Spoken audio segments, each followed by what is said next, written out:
menonton film ini memang diperlukan kesabaran karena gaya penuturannya yang jauh berbeda dengan film-film zaman sekarang. Namun dramatisasi dalam film ini begitu berkesan dan mendalam, padahal tidak ada musik di sepanjang film ini. Mengingatkan saya pada No Country for Old Men yang tanpa musik untuk mendukung dramatisasi dalam filmnya. Adegan-adegan yang disajikan tetap cukup menyentuh tanpa iringan musik di film Max Havelaar ini. Juga cukup efektif tanpa ada kesan dipanjang-panjangkan. Itu salah satu poin istimewa dari film ini. Ada 3 sudut pandang yang ditampilkan dalam film ini.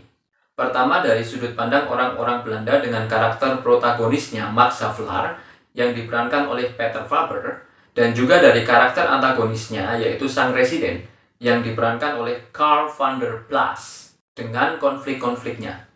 Kedua, dari sudut pandang sang bupati dan Demang sebagai karakter antagonis utama. Ketiga, dari Saijah dan Adinda yang merupakan representasi dari rakyat jelata yang tidak berdaya dalam menghadapi penindasan dan ketidakadilan. Akting dari aktor-aktor Indonesia juga cukup natural. Maruli Sitompul sebagai Demang cukup meyakinkan. Juga Rima Melati sebagai Nyonya Slaughtering, termasuk pemeran pendukung yaitu Sofia WD sebagai Babu atau Neni dari Maksi.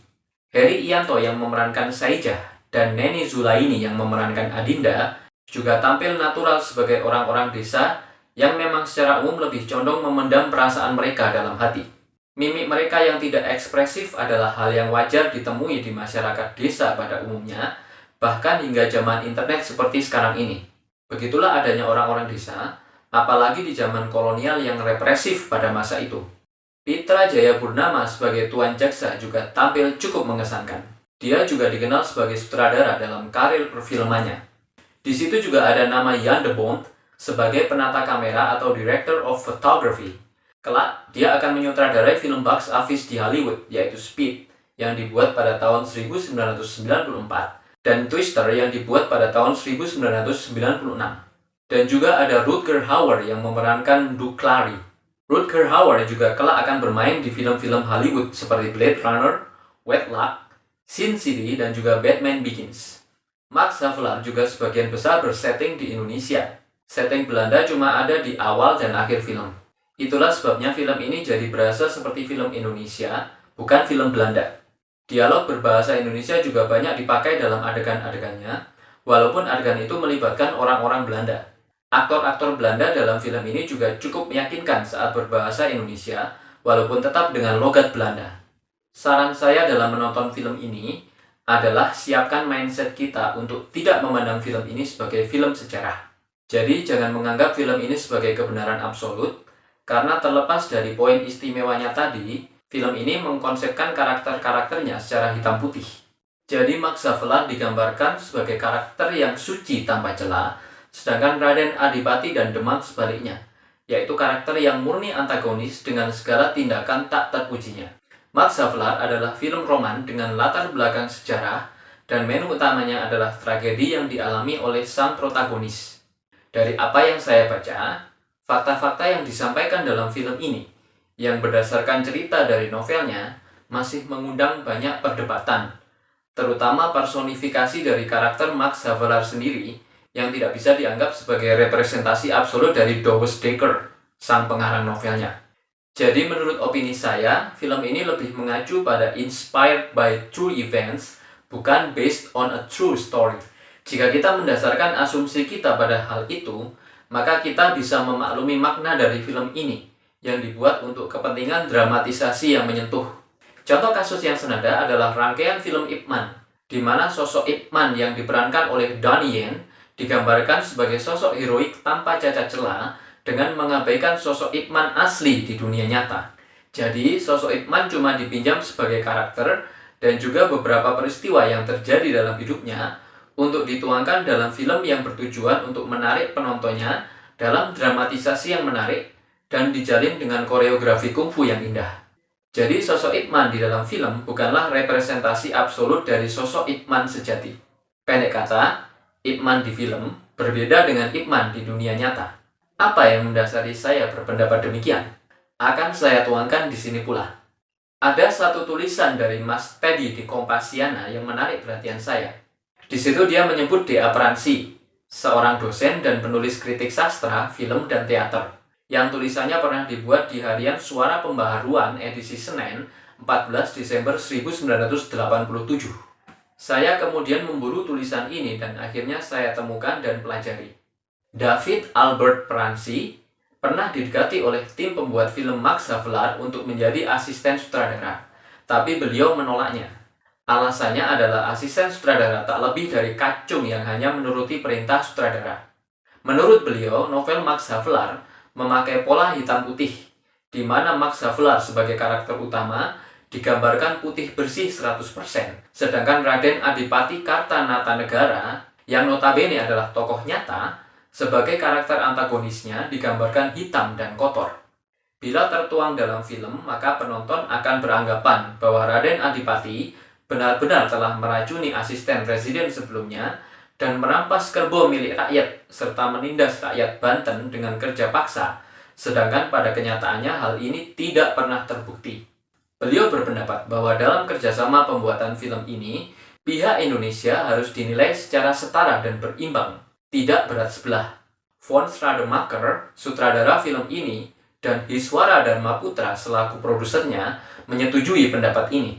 D.A. Peransi akhirnya diminta untuk membuat studi tentang sejarah Banten dan Multatuli untuk diserahkan kepada Gerard Suteman selaku penulis skenarionya, agar skenarionya mencerminkan visi Indonesia dan Belanda saat ini sebagai dua bangsa yang sama-sama merdeka. Usul D.A. Peransi untuk membuat Saija dan Adinda sebagai bagian integral cerita yang berhubungan langsung dengan Max Havelaar diterima, di mana dalam novelnya, kisah Saija dan Adinda ini adalah bagian yang tidak berinteraksi langsung dengan Max Havelaar. Pada treatment Suteman, beliau memasukkan sekitar 12 urutan atau sequence yang lebih memperjelas situasi sosial politik Banten sebagai hasil dari penelitian beliau. Dengan demikian, cerita Max Havelaar tidak akan semurni bukunya lagi. Tetapi beliau berargumen bahwa buku Multatuli itu juga bukan buku sejarah, tetapi sebuah roman, dan bahwa medium sastra berbeda secara hakiki dari medium film. Namun ketika syuting hendak dimulai, skenario hasil akhir dari Gerard Suteman ternyata berbeda dari versi sebelumnya. Usulan-usulan beliau yang penting sekali dalam menggambarkan perlawanan rakyat Banten terhadap kolonialisme Belanda sebagai latar sosial politik dan historis dihilangkan sama sekali. Saijah dan Adinda dan sosok-sosok orang Banten menjadi pelengkap penderita saja dan mati konyol tanpa perlawanan di ujung bayonet tentara Belanda. Alasan penghilangan itu tidak jelas, dan kalau ada, pasti tidak patriotik, dan pasti tidak memperhitungkan dampaknya terhadap masyarakat Indonesia. Demikian menurut beliau. D.A. Peransi tidak menyetujui hal ini dan mengundurkan diri dari tim produksi, karena visi Indonesia ditiadakan sama sekali. Masih mengacu pada tulisan dan penelitian D.A. Peransi, R.A. van Sandik dalam bukunya Lead in Live with Bantam yang diterbitkan di tahun 1893 meneliti, apakah betul Bupati Lebak yang digambarkan Multatuli begitu bengis? Di sekitar Lebak, katanya bupati yang telah meninggal itu oleh penduduk dianggap orang saleh dan suci. Gambaran yang sama kita peroleh dari korespondensi para istri bupati pada zaman itu yang dikumpulkan oleh H. Muhammad Musa pada tahun 1880. Pidato yang termasyhur dan panjang yang diucapkannya di hadapan bupati dan penguasa lain di daerah itu dalam kenyataannya hanya berlangsung beberapa menit saja. Disado dari G. Job Lloyd, Multatuli, yang diterbitkan pada tahun 1894. Apalagi Edward Dawes Dekker tidak menguasai bahasa Melayu atau bahasa Sunda dan tidak pernah mengadakan inspeksi ke pelosok-pelosok Banten Kidul. Dikutip dari G. J. P. de la Valette, The Guides, yang diterbitkan di tahun 1910. Dari catatan-catatan sejarah yang diteliti oleh D.A. Peransi, beliau berkesimpulan bahwa orang-orang Banten juga mempunyai harga diri dan tidak akan muncul di jurang untuk mengadukan nasibnya kepada Max Havelaar. Itu hanya fantasi belaka, kata Wertheim dalam karyanya Genei and Wereld, Multatuli, Hassel, 1970. Geger Rianto, esais dan peneliti yang tengah menyelesaikan PhD di Institut Etnologi Universitas Heidelberg, beropini demikian. Tentu saja kita patut menyediakan kredit untuk gambaran bagaimana Max Havelaar memperlihatkan kejahatan kolonialisme yang menggetarkan khalayak luas. Di masa itu, dampak sistem yang diterapkan Belanda di daerah jajahannya ditutupi serapat-rapatnya. Max Havelaar sendiri bisa diterbitkan setelah nama tokoh, tanggal, dan tempat disamarkan. Namun dengan membacanya lebih kritis, kita akan tahu bahwa penulisnya adalah insan fana yang tercebur dalam sejarah. Ia punya kealpaan, ia punya kepentingan, ia tak bebas dari kepicikan zamannya. Jadi guys, perlu kita tanamkan dalam benak kita bahwa Max Havelaar adalah tokoh fiksi, bukan tokoh nyata. Ia adalah perwujudan fantasi dari suatu karya. Janganlah kita beranggapan bahwa karakter Max Havelaar adalah perwujudan real dari penulisnya, Edward Dowers Dekker, yang dalam kenyataannya jauh berbeda. Edward Dowers Dekker asli, dari apa yang saya baca dari berbagai sumber, bukanlah sosok suci bersih seperti Max Havelaar. Dan apa yang digambarkan dalam novel Max Havelaar bukanlah catatan sejarah absolut yang harus kita telan mentah-mentah, oke? Pandanglah film Max Havelaar sebagai salah satu karya fiksi yang berlatar belakang sejarah, bukan berdasarkan sejarah. Bila memang memungkinkan, saya akan mengupas lebih dalam tentang novel Max Havelaar dan pengarangnya Edward Dowers Dekker di episode tersendiri, supaya kita bisa lebih mengenal sosok dan karyanya. Untuk saat ini, kita akhiri dulu perjumpaan kita sampai di sini. Thank you for watching this channel guys. See you next episode. Bye!